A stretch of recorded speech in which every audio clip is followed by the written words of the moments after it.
Yo me pregunto algo. Y le preguntaba algo a Dios y quiero que tú me ayudes porque es un tema bastante delicado. ¿Podrá un padre, hermano, pelear la salvación de los hijos? ¿Podrá, hermano, una madre, hermano, asegurar la salvación de los hijos? ¿Podrá un padre asegurar la salvación de los hijos, hermano? Y si alguien me dijera que sí, yo te hago una pregunta. La Biblia dice, mi hermano, habla de un hombre poderoso que Dios lo utilizó en grande manera. La Biblia dice que fue el hombre encargado de ungir, hermano, a los 2 primeros reyes sobre Israel. Y te estoy hablando del profeta Samuel. La Biblia dice que este hombre ungió a Saúl, ungió, hermano, a David. Pero la palabra, hay algo que a mí me impresiona, que la Biblia dice que cuando Samuel ya era viejo, dice la palabra, tenía 2 hijos, hermano, y dice la palabra que los 2 hijos de Samuel empezaron a hacer las cosas malas delante de Dios, hermano, y yo asumo eso, que los hijos de Samuel se perdieron. Yo pregunto, ¿y cómo podría aplicar la palabra del libro de los Hechos a la vida de Samuel? Un hombre poderoso, hermano. No te estoy hablando, hermano, de cualquier hijo de vecino. No te estoy hablando, hermano, de cualquier persona. Te estoy hablando del profeta Samuel. El hombre que declaraba la palabra. El hombre, mi hermano, que lo que él decía, Dios respaldaba la palabra. Y el hombre, hermano, de fe, el padre, el hombre que ungió a David como rey. Se le perdieron sus hijos. Donde dejamos, hermano, a un Elí, que los hijos se perdieron. Donde dejamos a un hermano, a un Adán, que le nació un hijo terrible que le mató al hermano. Estoy hablando de Caín. Donde dejamos a esas personas, mi hermano. Para aquellas personas que piensan que esto es por cuello, por inmunidad. Si mi papá, si mi tata o mi nana es evangélico, yo tengo el derecho a ser salvo. O aquellos hombres, esposos de las esposas, y dicen, mi mujer está yendo a la iglesia, por lo tanto yo voy a ser salvo. O aquel marido que dice, bueno, mi papá tal vez fue pastor, yo voy a ser salvo. Esto no es, hermano, una paleta que se le delega a la persona siguiente. Yo le preguntaba a Dios, Señor, si tu palabra dice, cree tú en el Señor Jesucristo y toda tu casa será salva. ¿Dónde dejo entonces, hermano, lo de Samuel? ¿Dónde dejo lo de Elí, hermano? Y le estaba preguntando y le estaba dando vueltas a este asunto, mi hermano. Y antes de pararme en este lugar y predicarte la palabra, yo le estaba diciendo a Dios, Señor, pero si tu palabra dice en el libro de los Hechos que cuando yo creo en ti, Padre, tú vas a tener misericordia de mi casa y todos van a ser salvos. Y me dijo, Dios, es un error grave que la humanidad está cometiendo, mi hermano. Porque sería un excelente negocio, una familia de 6 hermanos, que uno se pare, ¿verdad? Y 5 van a ser salvos, hermano. Sería un excelente negocio, ¿verdad? Hermano, 2 por 1. El esposo va a ser convertido y la mujer va a ser salva. Aunque la mujer ande en pecado, de todas maneras, como el esposo es convertido, va a ser salvo. No va a ser así, hermano. La Biblia dice en el libro de Mateo, 2 estarán en la cama, dice la palabra. Uno será tomado y el otro será dejado. Ahí no está hablando, hermano, está hablando de marido y de mujer. La palabra dice 2 estarán en el techo. Está hablando y se refiere a la casa. 2 estarán dentro de la casa. El uno será tomado y el otro será dejado. Hermano, entonces, ¿en dónde dejo esta palabra? Y le venía preguntando eso a Dios. Los hijos que se agarran de esto. Yo no voy a la iglesia porque mi papá es cristiano. Los hijos que se agradan de esto, yo no voy a la iglesia porque mi mamá es cristiana y la palabra dice, crees tú en el Señor Jesucristo y toda tu casa será salva. Entonces yo tengo el derecho a la salvación porque mi papá es cristiano y se agarran de eso. Personas que dicen, yo no voy a la iglesia porque está peleando la salvación mi mamá, está peleando la salvación mi papá. Y yo tengo derecho a la salvación porque la palabra dice, cree tú en el Señor Jesucristo y toda tu casa será salva. ¿Dónde dejamos esa palabra? Yo venía preguntándole a Dios, hermano. Y finalmente la palabra se me aclaró, mi hermano, cuando lastimosamente tomamos la Biblia a la conveniencia nuestra, ¿verdad? Tomamos la Biblia a lo que a mí me agrada creerlo, mi hermano. Entonces yo voy a dejar que mi esposa sea cristiana, que se meta con todo, y yo voy a andar haciendo lo que se me dé la gana. Y de todas maneras estoy tomando ese versículo bíblico que mi esposa está creyendo, y yo también voy a ser salvo. Y le digo a Dios, explícame esto, papá, ¿cómo le predico esto a la iglesia? Y me encantó esto, mi hermano, cuando la Biblia nos habla de un hombre de Dios, de David, cuando se paró enfrente de Goliat. ¿Te recuerdas aquella historia?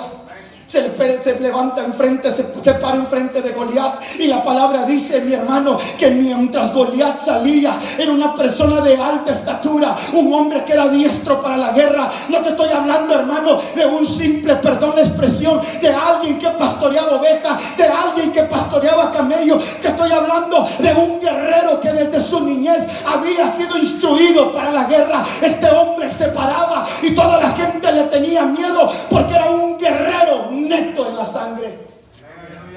Y se paraba en las mañanas y empezaba a insultar, dice la versión Jerusalén, empezaba a maldecir al Dios de Israel, empezaba a lanzar blasfemia en contra del Dios de Israel, y empezaba a confrontar a aquellos diciendo, solamente uno, mándenme. Y les decía, ¿que acaso ustedes no son el pueblo escogido de Dios?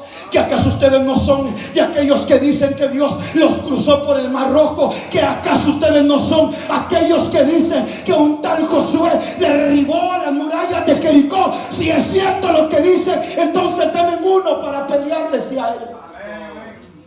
Y lo hacía de día y lo hacía de noche. Lo impresionante que mientras aquel hombre se paraba a estar maldiciendo el nombre de Dios, yo me hacía una pregunta y le decía, Padre, ¿y dónde estaban los guerreros? ¿Dónde estaban los de la promesa? ¿Dónde estaban aquellos que habían conquistado? ¿Dónde estaban aquellos, hermanos, que eran los que habían cruzado el Mar Rojo? ¿Sabe dónde estaban? La Biblia dice, escondidos con temor y miedo. Entonces yo quiero pasar rápidamente por esto, pero se para uno, y este uno dice, bueno, este incircunciso no va a ofender al Dios de Israel. Y dice la palabra, yo me imagino que mientras aquel jovencito agarró tal vez su pedazo de madera, su vara y su cayado, y empezó a caminar en medio de todo el pueblo de Israel, todos se reían de él, todos tal vez se burlaban de él, porque decían, como este niño, como este mocoso, como este cipote, como este bicho se va a parar delante de ese guerrero. Todos se burlaban de él, hermano, todos se reían. Y me imagino que pasó delante de Saúl, y Saúl le había dicho, este se lo va a comer vivo. Si yo que soy el rey, si yo que he peleado batallas, si yo que mi espada la tengo bien afilada, si yo que soy el ungido, si yo que Samuel fue el que me ungió, le tengo miedo a ese gigante. ¿Y qué va a hacer este mocoso a la par de él? Pero la historia sigue. Y dice la palabra, tú te sabes la historia, que se enfrenta a David en contra de Goliat. Tú vienes con espada y jabalina, tú vienes armado hasta los dientes. Yo vengo, le dijo él, tal vez con un palo y una piedra, pero vengo en el nombre de Jehová de los ejércitos, a cual tú has desafiado, al cual tú has provocado. Y esta noche declaró David, y esta tarde Dios me dará tu cabeza en tus manos. No saldrás vivo, Goliat, no saldrás vivo, Goliat, porque esta tarde caerás. Pero mira, se para Goliat y se para David. Yo me imagino que tal vez Goliat sacó la espada, mi hermano.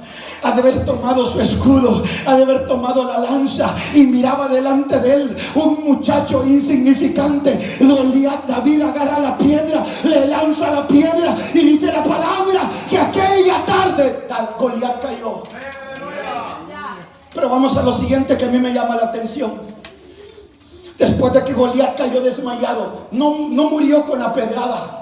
Goliat no murió con la pedrada. Goliat lo que hizo fue que cayó inconsciente, cayó desmayado con la piedra, porque a continuación dice la Biblia que David corre hacia donde estaba Goliat, desenvaina la propia espada de él, y con la espada de él le corta la cabeza. Pero vamos a lo que sigue. ¿Qué fue lo que hizo el pueblo de Israel? Los filisteos de este lado, echándole la porra a Goliat. Goliat, Goliat, Goliat. Allá atrás, hermano, los judíos, allá atrás los hebreos, escondidos, hermano, por el miedo que tenía. Y mientras estaba enfrente de ellos la batalla, cuando Goliat cayó, ¿sabes qué hicieron los filisteos? Salieron corriendo. Ese es el mensaje que te traigo hoy. El pueblo de Israel ahí tomó valor. El pueblo de Israel, cuando ya vieron al grandote destruido, ahí sí el montón, hermano, perdóname la palabra, ahí el montón de gente bocona dijo: ahora sí nos los vamos a comer, tras ellos vamos y persigamos. Como no, dije yo, como Goliat ya estaba muerto. El gigante ya no estaba. Ahí sí el pueblo dijo: vamos tras ellos, persigámoslos. Ni modo, como David había hecho el trabajo sucio, hermano. Entonces, ¿por qué te estoy diciendo esto? La palabra dice: cree tú en el Señor Jesucristo y toda tu casa será salva. ¿Sabes qué es lo que Dios está diciendo ahí, mi hermano? Que cuando uno de la familia se pare en la brecha, mi hermano, los que vienen atrás, Dios va a tener misericordia y le va a hacer llegar la palabra de una, de dos o de tres maneras. Dios le vaya a hacer llegar la palabra y Dios va a tener misericordia para que alguien vaya y les predique el evangelio. ¿Te recuerdas lo que pasó con David y Jonatán? ¿Por qué familias enteras, hermanos, se van sin salvación? Porque no hay uno que se pare en la brecha, mi hermano. Porque familias completas están, hermanos, perdidas en la desgracia, llenas de problemas, llenas de dificultades, metidas, hermanos, en la drogadicción, la prostitución, en deudas, metidas en magia negra, magia blanca, metidas, hermanos, en el astarot, metidas en cuanta basura le puedas poner. ¿Sabes por qué? Porque no se ha parado uno tan siquiera, mi hermano. No se ha parado uno tan siquiera a decir: bueno, tal vez el diablo ha desgraciado toda mi familia, pero yo me voy a parar en esta hora como un atalaya y yo voy a pedir que Dios tenga misericordia de toda mi familia. Dios, por medio de su palabra, va a hacer llegar, hermano, la salvación a esa persona. Lo que Dios te está diciendo, que cuando tú le crees a la palabra, Dios le va a hacer llegar, hermano, el evangelio, las buenas nuevas a ellos. La Biblia habla de David y Jonatán. Habla de dos jovencitos que, dice la Biblia, hicieron un pacto, un voto. Y Jonatán hace un voto con David y le dice: si algo me pasa, ten cuidado de mi casa. Y viceversa, si algo te pasa a ti, yo voy a cuidar a los tuyos. Ahí nos podemos identificar, hermano, lo que acabamos de leer con lo que ministramos el libro de Jeremías, capítulo 5, su versículo 1.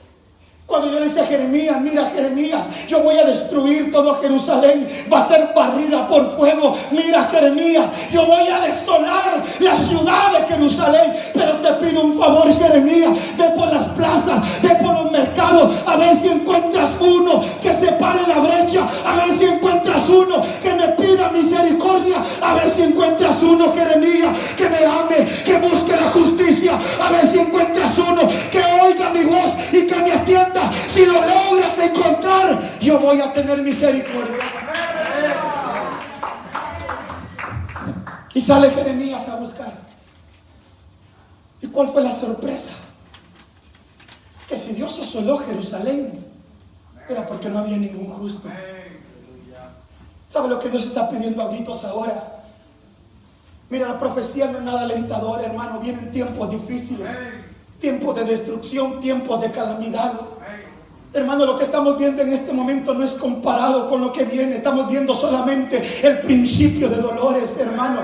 Y lo que Dios está gritando: iglesia de Cristo Jesús, si hay uno que se pare en la brecha, si hay uno que se pare a pelear por el apellido Jiménez, por el apellido Martínez, por el apellido Moratalla, si hay uno que se pare a pelear por ese apellido, si hay uno que se pare a pelear por esa familia, yo voy a tener misericordia y le voy a hacer llegar mi palabra.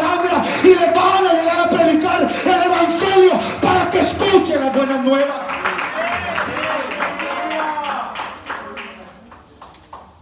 Y dice la palabra que estos dos hacen el voto. Y años pasa el tiempo.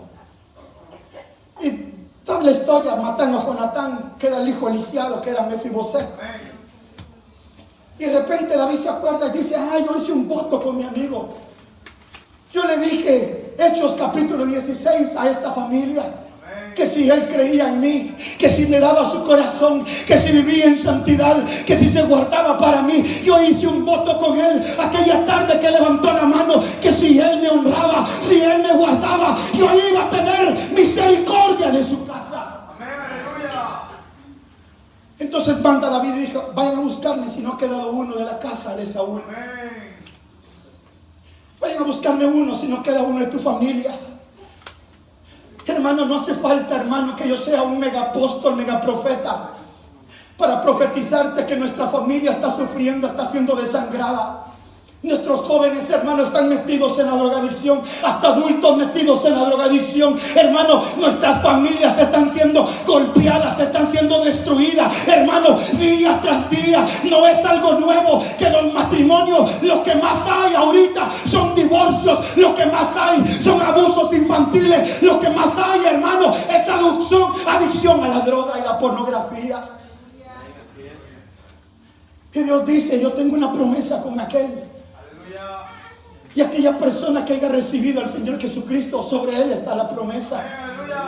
El problema más grande que hay familias completas, primera generación, segunda generación, tercera generación, cuarta generación, que no les da la gana ponerse a cuentas con Dios.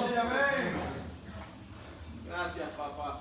Familias completas que no se quieren parar en la brecha. Familias completas que dicen: bueno, es que la vida solo es una y hay que disfrutarla. Familias completas que están siendo devastadas, arrasadas. Familias completas, hermanos, que están siendo contaminadas de una gran manera. Pero no hay uno que se pare. No hay uno que se pare.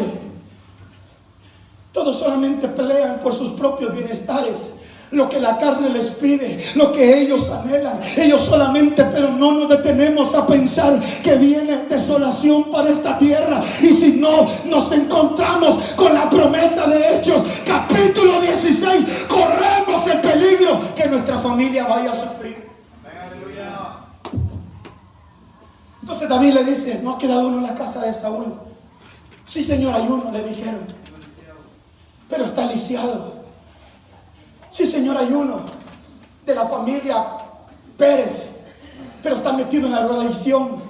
Si hay uno de la familia Casablanca, pero está metido en el alcoholismo. Si hay uno de la familia, hermano, ponle tu apellido, pero está metido en la pornografía, está metido en la drogadicción. Si hay uno, pero está metido todavía en la magia negra, la magia blanca. Aleluya. Todavía hay uno. Sí, Señor, hay uno. Ahora ha quedado uno, y voy a poner yo a la familia Morataya. Habrá uno de la familia Martínez. Habrá uno de la familia López. Aleluya. Habrá uno al cual yo pueda hacer la misericordia. Aleluya. Y Dios dice: es que este tiene promesa.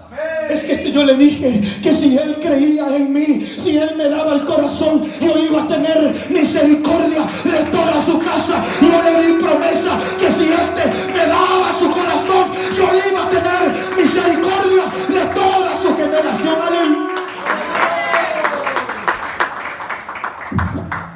Y de repente le dicen: sí, Señor, hay uno de la familia Martínez, pero está medio rebeldón ahí, papá.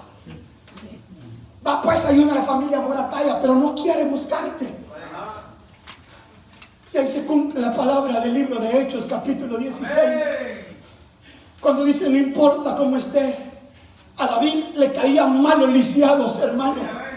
David aborrecía a los lisiados, hermano, pero por amor a la promesa, no importa, aunque me caigan mal los lisiados, mándenmelo a llamar, porque yo me estoy acordando de la promesa que tengo para él. Yo vengo profetizando sobre tu vida en esta hora, mi hermano. Si tú le has dado tu vida al Señor Jesucristo, hay una promesa sobre tu vida, que Dios se va a acordar de tu generación, que Dios se va a acordar de tus hijos, de tus padres, de tu madre, que Dios se va a acordar de todos tus hermanos.